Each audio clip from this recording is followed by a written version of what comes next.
As the world watches, the people of Iran are heading into their fifth month of protests sparked by the death of 22-year-old Mahsa Amini while in custody in the country's so-called morality police, fighting against mass detentions and fierce oppression on several fronts. The protests have widened to challenge Iran's Islamic government as a whole, including its treatment of trans people.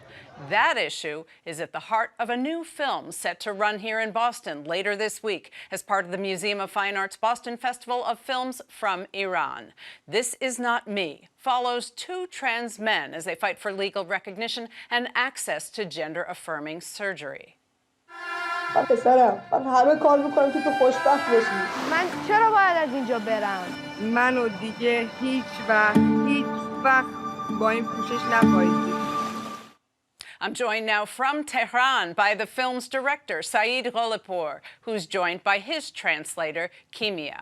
Saeed, can you tell me this is your very first film, so congratulations. What made you choose this subject? چرا این تاپیک رو انتخاب کردی برای این فیلم؟ ببینین اول سلام میکنم به همه شما و اینکه فیلم رو دوست داشتین و فیلم منو انتخاب کردین. موضوعات زیادی توی ایران ساخته میشه ولی کمتر آدمایی و کمتر فیلمسازایی سراغ فیلمایی از قبیل فیلمای ترنسا و اقلیت‌های جنسیتی مثل گروه LGBT و میرن و من ترجیح دادم این موضوع انتخاب کنم چون بچهای LGBT و خصوصا حالا چون ترنسا تنها گروهی که اجازه دارن که و مجازن از نظر اسلام ترنسا هستن. تا اینجا شو بگو. First, he's thanking you for having him on and for the festival to have chosen his movie. The reason he chose this topic is because the topic of LGBT issues and trans issues is very taboo, and there aren't that many people that will choose this topic to cover this film as a filmmaker. And also because being trans is essentially the only part of LGBT that is accepted in Iran under Islamic law, and Iran is the only country that allows that sex exchange, and that's the only legal form of being gay or queer. But in the film outlines in great detail that there are many lengths that both trans men have to go through. There are courts, there are medical checks, invasive medical checks. Neighbors are asked for their opinions.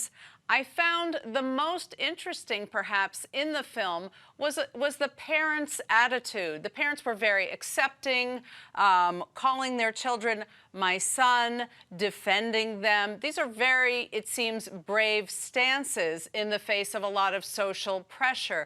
Let's listen to a clip where a father of one of the trans men is talking about his feelings. بزرگتر بشی مشکلاتت بیشتر میشه. حتما ازت توضیح میخوام.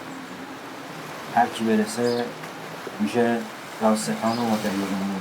اینجا جز تحقیر کوچیک شدن چیزی برات نداره.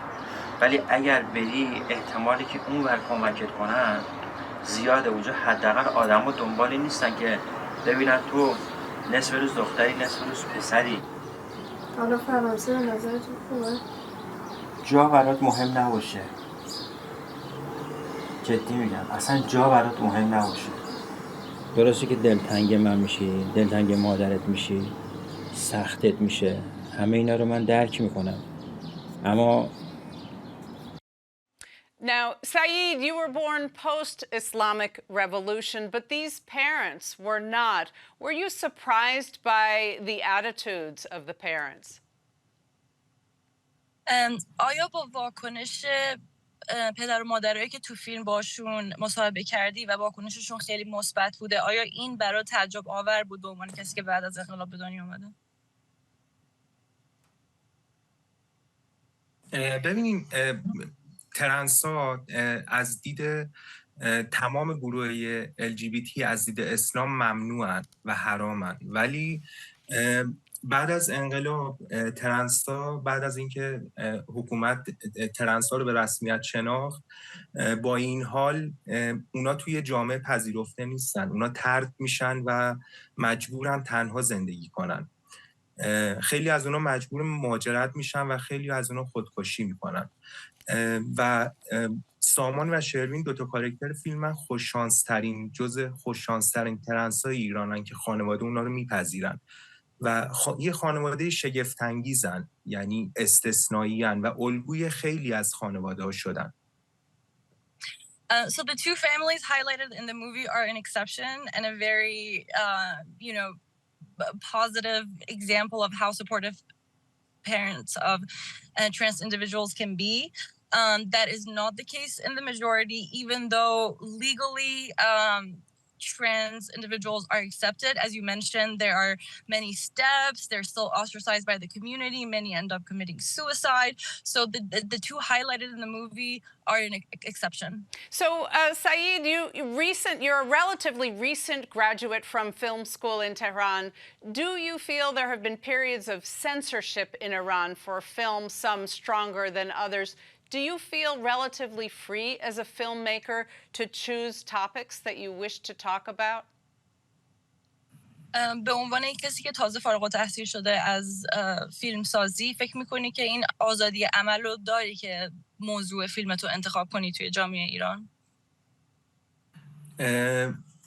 بله، اینجوری هست. من میتونم موضوع فیلمم رو انتخاب کنم، ولی اگه بخوام مجوزی برای اون فیلم بگیرم و اجازه فیلم برداری قانونی داشته باشم، باید سناریویی کار کنم که حکومت دوست داره و من هیچ دخل و تصرفی توی چیزایی که توی فیلمم قراره بگم ندارم و فقط میتونم موضوع اون رو انتخاب کنم، ولی به صورت غیرقانونی و چون من این فیلمم کاملا داوطلبانه و آزاد و بدون مجوز کار کردم و این موضوع انتخاب کردم، ولی اگه میخواستم مجوز بگیرم برای ساختش، به هیچ عنوان من نمیتونستم همچین موضوعی یا موضوعات دیگه رو کار کنم.